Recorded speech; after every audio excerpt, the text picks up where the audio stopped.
ये 4 बुक करने का है, डक का मटन। क्या बात कर रहे हैं?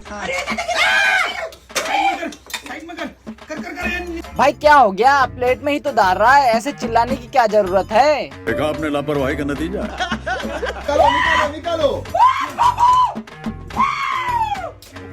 काली टी शर्ट वाला तो ऐसे चिल्ला रहा है जैसे कभी डक का मटन नहीं देखा। अभी मैं गाली नहीं दे सकता।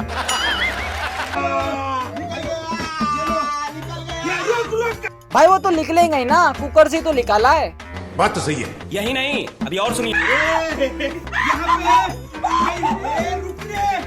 भाई इन भुक्कड़ों का रिएक्शन देख के मुझे तो ऐसा लग रहा है इनने कभी डक का मटन नहीं देखे। गजब बेइज्जती है।